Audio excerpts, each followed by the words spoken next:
विविध सूचना मनोरञ्जन अनि जानकारीका लागि हामीलाई सब्स्क्राइब गर्नुहोला। नमस्कार, नेपाल न्यूज पोस्ट.com हेर्दै हुनुहुन्छ। नेपाल न्यूज पोस्ट.com मा यो चाहिँ हाम्रो भिडियो पोडकास्ट हो। जापानका विभिन्न विषयवस्तुहरूमा अझ भनौं विश्वकै विभिन्न विषयवस्तुहरूमा केन्द्रित भएर हामी यो सामग्री प्रस्तुत गर्ने गर्दछौं। यो मेरो एकहोरो संवाद पनि हुन सक्छ र संवाद सँगसँगै केही सामग्रीहरू डिस्प्ले पनि गर्ने गर्दछु। आज चाहिँ जापानमा पछिल्ला दिन नेपाली समुदायमा कोभिड-19 को संक्रमण बढिरहेको प्रसंग र यसमा हामीले गर्नुपर्ने सतर्कता अथवा हामी चुकिरहेका ठाउँहरूबारे केही कुराकानी गर्ने प्रयास गरेको छु। त्यसो त मैले यहाँ उठान गरेको विषयवस्तु तपाईले कतिपय अवस्थामा आफैले पनि महसुस गरिराख्नु भएको छ र तपाईले आफ्नो ओरपोर आफ्ना छरछिमेकमा रहेका आफ्ना संसर्गमा रहेका व्यक्तिहरूलाई सम्झाइराख्नु भएको सुझाइराख्नु भएको पनि हुन सक्दछ। तपाई हामीलाई थाहा छ औपचारिक रूपमा केही संख्या मात्रै नेपालीहरू संक्रमित भएको खबरहरू हामीले सार्वजनिक गरे तापनि अनौपचारिक रूपमा यानी कि खबरहरूमा नआएका थुप्रै नेपालीहरू कोरोना संक्रमित हुनु भएको छ। तर सुखद कुरा के हो भने जति पनि संक्रमित हुनु भएको छ सबैले कोरोनालाई जित्नु भएको छ। सबै स्वास्थ्य लाभ गरी घर फर्किनु भएको छ। अझ कतिपय व्यक्तिहरू त अस्पतालसम्म पुग्नै परेको छैन, घरकै आइसोलेसनमा बस्नु भएर निको हुनु भएको छ। तर विडम्बना के हो भने पछिल्ला दिनमा केही स्कुल केही कम्पनीहरूमै देखिएको सामूहिक संक्रमणको कारणले गर्दाखेरि नेपाली समुदाय जापान सरकारको नजरमा परेको छ। अझ भनौं यो समुदायमा चाहिँ बढी संक्रमित देखिएको छ है भन्ने चाहिँ जापानी मिडियाहरूमा पनि समाचार आइसकेको छ। जापान सरकारले नेपाली राजदूतावास गैरावसे नेपाली संघ तथा विभिन्न जिल्लागत संघ संस्थाहरूसँग समन्वय गरेर तिम्रो समुदायमा संक्रमितहरू बढिरहेका छन्, संक्रमण नहुनको लागि र संक्रमण नगराउनको लागि सतर्कताका उपायहरू अपनाउनको लागि भन है भनेर औपचारिक पत्रै काटिसकेको छ। यो अवस्था भनेको हाम्रो लागि पक्कै पनि राम्रो होइन। संक्रमित हुनु नै राम्रो होइन, तर दैनिक 1000 भन्दा बढी संक्रमितहरू पुष्टि भइरहेको ठाउँमा देशमा बसेर संक्रमणै हुन सक्दैन अथवा संक्रमणै हुन नदिउँ भनेर त सम्भव पनि रहँदैन। घरमै बसौं अथवा बाहिर ननिस्कौं भनेर पनि सम्भव छैन।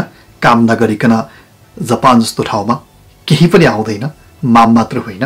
त्यसैले काम त कर्म त गर्नु नै पर्यो।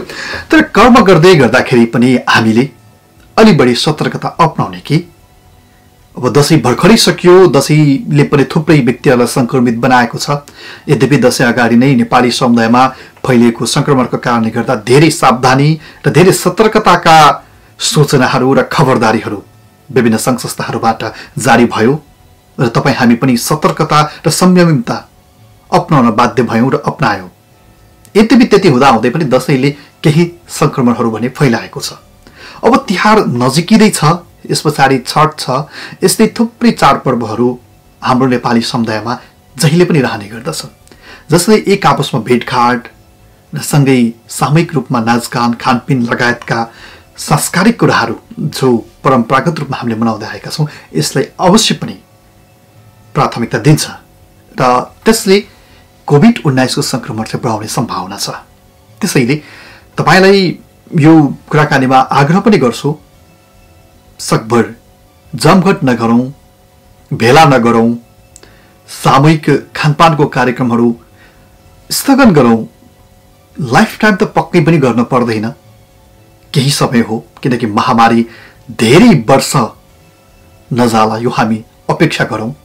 विश्वका होनहार कम्पनीहरू, अनुसन्धान कम्पनीहरू र अनुसन्धानदाताहरू कोभिड-19 को औषधि निर्माणको लागि दिन रात नभनी खटिरहेका छन्। अरबौं अरब खर्च गरेर चाहिँ यसको अनुसन्धान र विकासको लागि परिरहेका छन् र विश्वका हरेक देशका सरकार आफ्नो भरको बजेट कोभिड-19 को खोप निर्माण र यसको आफ्नो नागरिकमा उपयोगको लागि खर्चिरहेका छन्। जापानले त अझ पहिले नै घोषणा गरिसकेको छ कोभिड-19 को खोप बनेको 6 महिनाभित्रमा आफ्ना सबै नागरिकहरूलाई खोप उपलब्ध गराउनेछ, त्यो पनि निःशुल्क।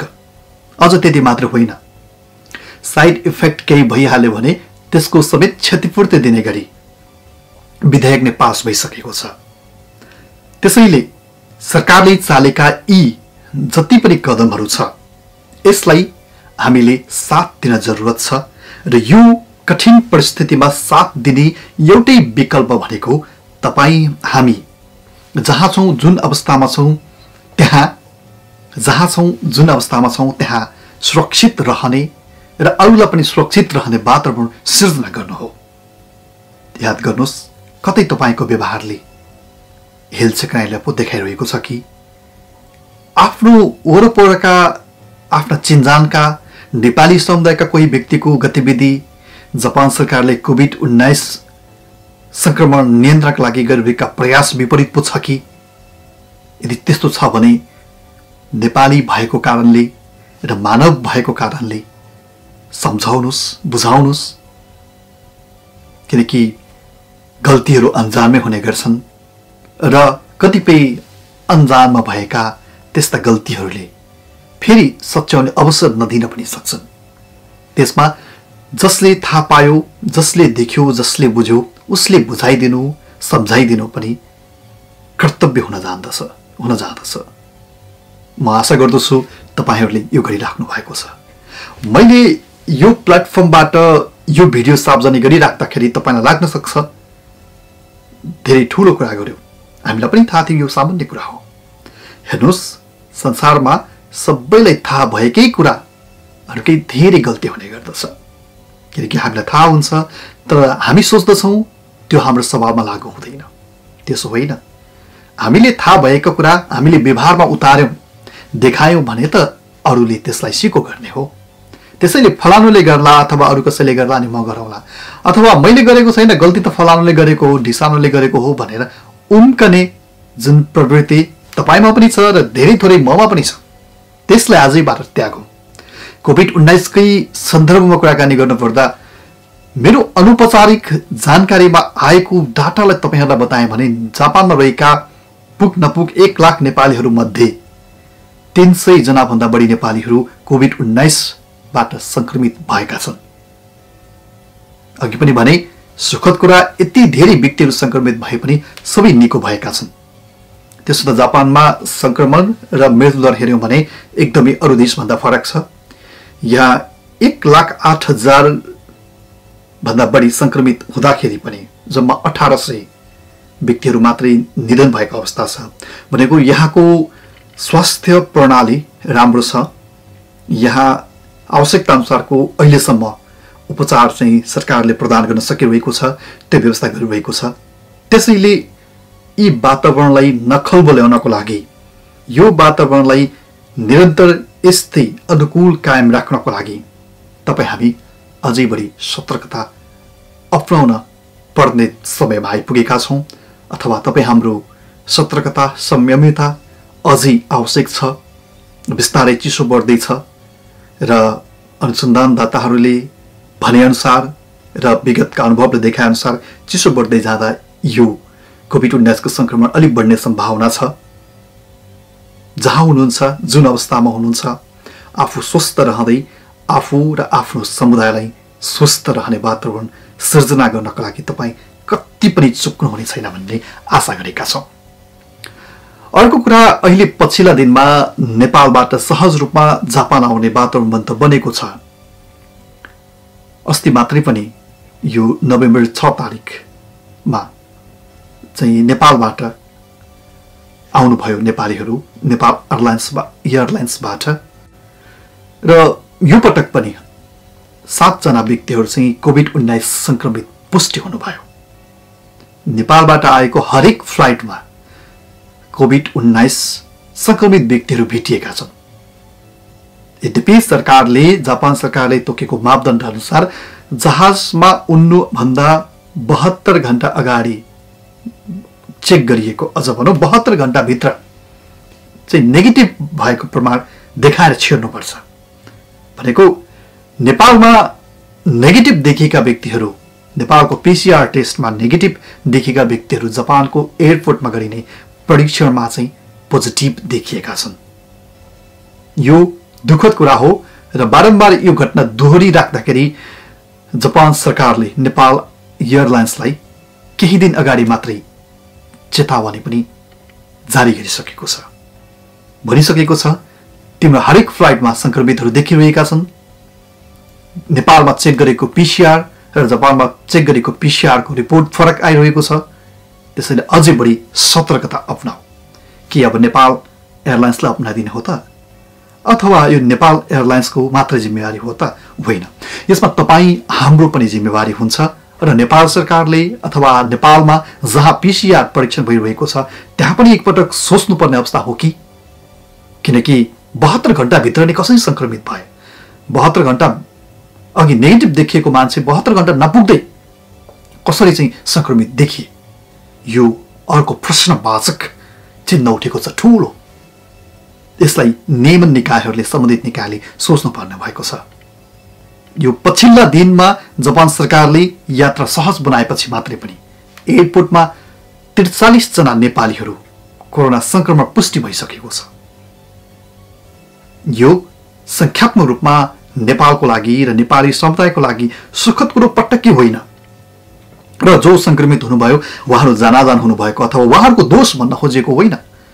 तर तपाईँ हामीले जसले यात्रा गर्दैछौँ अथवा जो जापानमै छौँ दैनिक विभिन्न क्रियाकलापहरूमा संलग्न भइरहेका छौँ के याद गरौँ भने जहाँ पनि जुनसुकै बेला जहिले पनि संक्रमित हुन सकिन्छ। त्यसैले एक रत्ती पनि हेल्थ सेक्राइ नगरिकन जसरी सुरुको महामारीमा हामी सचेत भएका थियौँ, डराएका थियौँ कोभिड-19 सँग, त्यो व्यवहारलाई कायम राखौँ। डराउनुको मतलब आत्तिनुस् अब सकियो भन्ने सोच्नुस् भन्न खोजेको होइन। तर कोभिड-19 तपाईँ हाम्रो वरिपरि जहाँ पनि हुन सक्छ यसको भाइरस र जतिखेर पनि सर्न सक्छ भन्ने त्यो मस्तिष्कमा चाहिँ राखी छोड्नुस् र त्यही अनुसारको चाहिँ व्यवहार गर्नुस्। यसो गर्नुभयो भने तपाईँ आफू त जोगिनुहुन्छ नै, तपाईँको समुदाय पनि जोगिन सक्छ। तपाईँको समुदाय जोगिनु भनेको कोभिड-19 को यो महामारी नियन्त्रणमा विश्व समुदायले जुन भूमिका निर्वाह गरिरहेको छ, जुन प्रयास गरिरहेको छ त्यसमा योगदान दिनुपर्ने हो।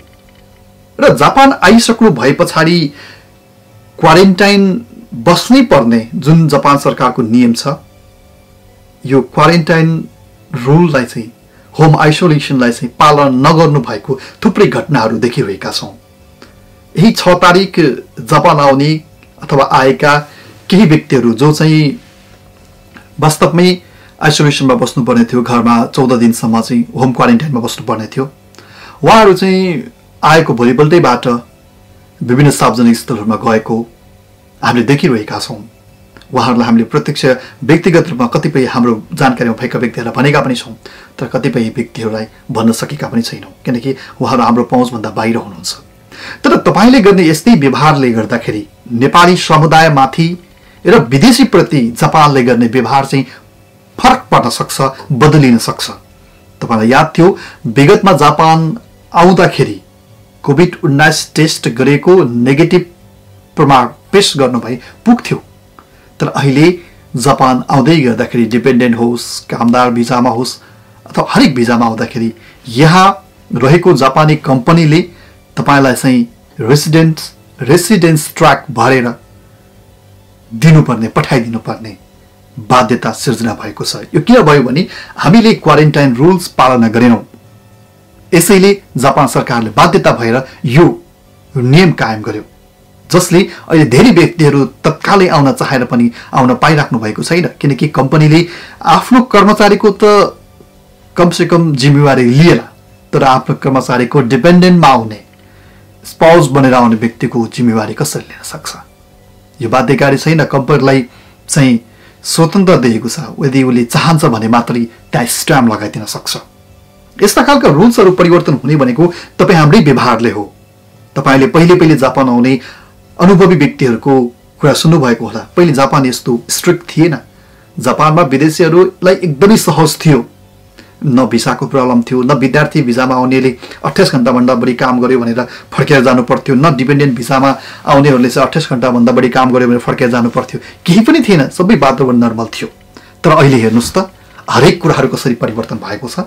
यो सबै तपाईँ हाम्रो व्यवहारले, तपाईँ हामीले देखाउने कर्मले, तपाईँ हाम्रो व्यवहारबाट चाहिँ उनीहरूले बुझ्दै जाने हुन् र उनीहरूले त्यो व्यवहारलाई नियमन गर्नका लागि कानुन बनाउँदै जाने हुन्। त्यसैले जहाँ छौँ, जुन अवस्थामा छौँ, विश्व महामारी कोभिड-19 संक्रमण नियन्त्रणका लागि सरकारले अथवा नियमन निकायले मात्रै प्रयास गरेर पुग्दैन, तपाईँ हामीले पनि प्रयास गर्नुपर्छ। त्यो प्रयास गर्न नचुक्नुहोस्। नेपालबाट जापान आउनु भएको छ भने कृपया तपाईँको तोकिएको समयसम्म क्वारेन्टाइनमा बसिदिनुहोस्। क्वारेन्टाइनमा बस्नुको अर्थ यो होइन कि तपाईँले अरूलाई अथवा नचिनेको मान्छेलाई मात्रै भेट्नु नहुने। चिनेको मान्छे जति भेटे पनि हुन्छ, चिनेको मान्छे कहाँ गएर चाहिँ जति आत्मीयता सार्ने पनि हुन्छ, त्यसो होइन। यो सबैको लागि आइसोलेसन हो। तपाईँ अरू व्यक्तिलाई नभेटिकन 14 दिन होटलमा अथवा आफ्नै रुममा कहाँ बस्ने प्रतिबद्धता गर्नुभएको छ, त्यहाँ तपाईँले यो रुल्सलाई पालना गरेर बसिदिनु भयो र जापान सरकारको स्थानीय निकायले तपाईँलाई सोध्ने र उसले चाहेका डाटाहरू दिनुभयो भने अरूलाई पनि सहज हुन्छ। यसो गर्नुभयो भने तपाईँ एकजनाको व्यवहारले समग्र समुदायलाई हेर्ने नजर बदलिन सक्छ। हस् त, फेरि अर्को विषयमा कुराकानी गर्न आउनेछु। अहिले भने बिदा माग्छु। तपाईँको बाँकी पल शुभ रहोस्। सूचना, मनोरञ्जन अनि जानकारीका लागि हामीलाई सब्स्क्राइब गर्नुहोला।